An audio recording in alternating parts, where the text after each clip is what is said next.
Garantizaremos que los alimentos biotecnológicos reciban la misma supervisión que otros productos, en lugar de ser obstaculizados por regulaciones innecesarias. Lo que recomendaba el Consejo de Quayle era que no hubiera ninguna regulación para estos alimentos. Eso indignó a los científicos de la FDA. Hay gran cantidad de documentación según la cual los científicos de la FDA dijeron: hay que someter a pruebas la comida. Esta comida puede ser tóxica, puede crear nuevos alérgenos. El proceso de modificación genética, esa invasión celular que es la ingeniería genética, puede mermar la nutrición, puede crear problemas inmunológicos en animales de laboratorio. Hay que someter a prueba todas esas cosas, por no hablar de los efectos medioambientales.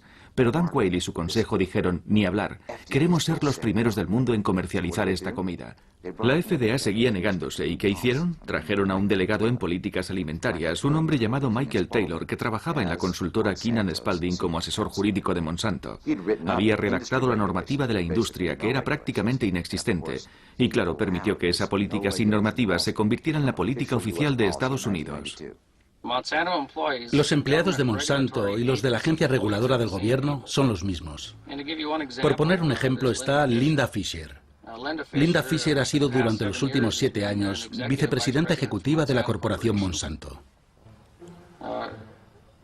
Ahora es subdirectora de la Agencia de Protección Ambiental de Estados Unidos.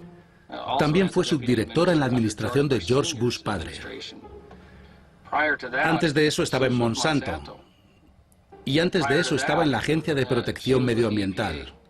Ha ido y venido 3 veces. La lista es interminable en Washington.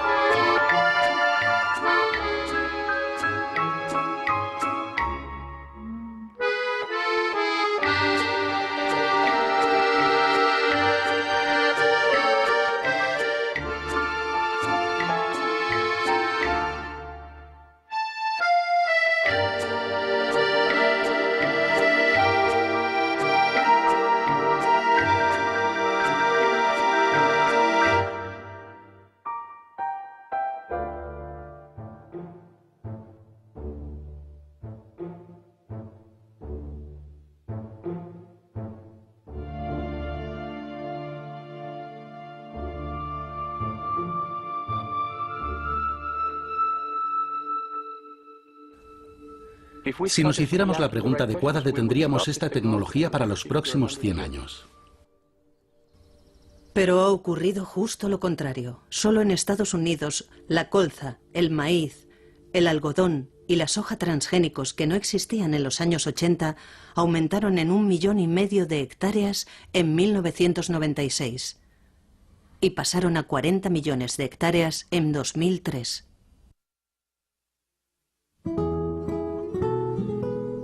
En 1998, México prohibió la plantación de maíz transgénico para proteger su legado agrícola. En México hay cientos de variedades de maíz. Algunas de ellas se adaptaron a climas muy húmedos, otras a climas muy secos. Algunas son resistentes a ciertas plagas muy específicas. Algunas tienen sabores distintos. Algunas van bien para hacer palomitas, algo que inventaron los aztecas. Otras variedades van bien para hacer tortillas o para alimentar al ganado. En México hay infinidad de variedades de maíz.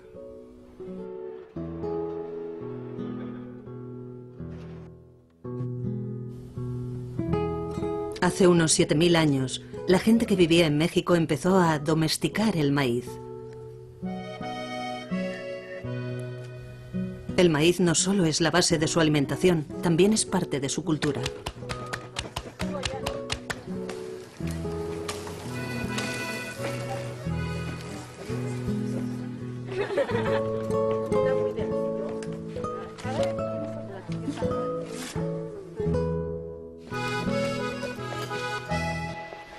La mayoría de la diversidad de cultivos se encuentra en las llamadas variedades locales.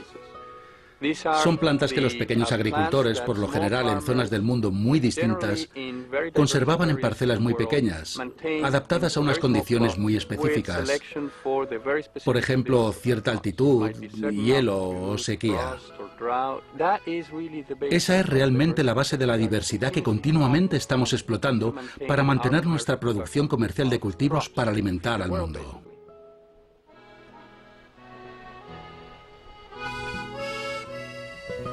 La plaga del maíz de 1970 en Estados Unidos destruyó millones de hectáreas. El país tuvo suerte de encontrar una variedad de maíz local, originaria de México, que resistía a la plaga. En el año 2000, el doctor Chapela descubrió maíz transgénico que crecía en esta zona remota. Los campesinos habían comprado granos de maíz transgénico norteamericano sin etiquetar en las tiendas de alimentación del gobierno. Y como llevaban haciendo durante miles de años, comieron parte y sembraron parte. La semilla modificada se cruzó con la variedad de maíz local y la contaminación penetró en la cadena genética del grano originario.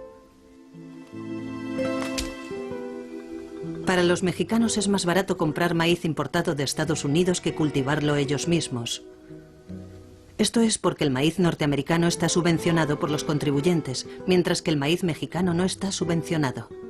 Sin embargo, muchos mexicanos prefieren cultivar sus variedades nativas de maíz. ¿Por qué usted está tan necio de estar plantando la misma semilla? En selección. No comprar. Bueno, nosotros lo tomamos como un ahorro, porque también a veces, digamos, falta de económico, pues no tenemos que correr a la Conasur para comprarlo.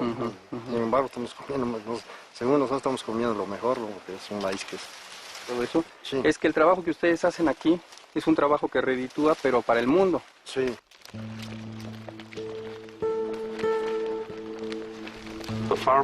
Los campesinos dijeron, si tenemos elementos transgénicos en nuestro maíz, ¿nos va a pasar lo mismo que al compañero de Canadá?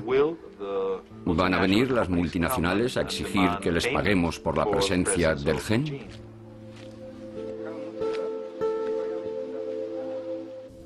En 2001, el doctor Chapela publicó un artículo en la revista científica Nature en el que desvelaba la contaminación producida por los organismos modificados genéticamente. Nos tomamos esto muy en serio desde el principio. Hemos hecho estudios y recopilado muestras para intentar duplicar los resultados del doctor Ignacio Chapela, lo que conseguimos. Y ahora vamos a dar un paso más en identificar este problema.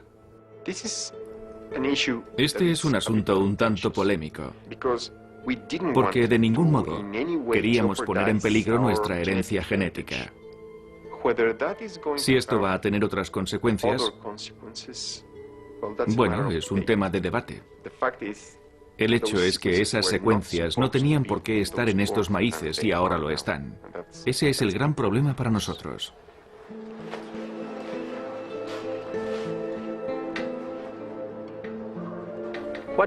Lo que pasa cuando introduces un genotipo en estas zonas, el del maíz industrial, es que acabas con esa diversidad. Y eso a largo plazo es una gran amenaza para la seguridad de los alimentos. No solo para las personas que viven aquí, sino también para nosotros. Si no tenemos acceso a esos recursos genéticos, nos enfrentaremos a retos que no vamos a ser capaces de resolver.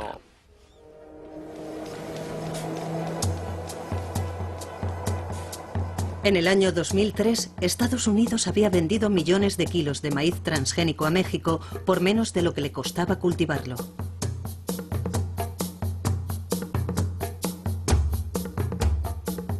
En todo el mundo aumentaba la oposición a los cultivos transgénicos exportados por Estados Unidos.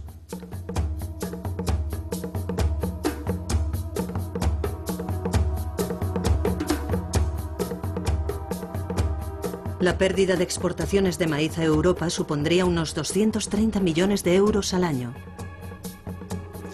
Esto solo ha agravado la crisis agrícola de Norteamérica.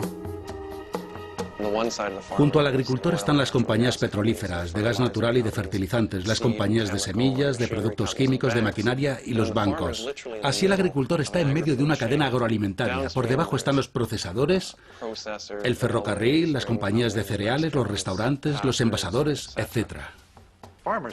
Los agricultores no son los que ganan dinero. Hay dinero a ambos lados de los agricultores, pero no es para ellos.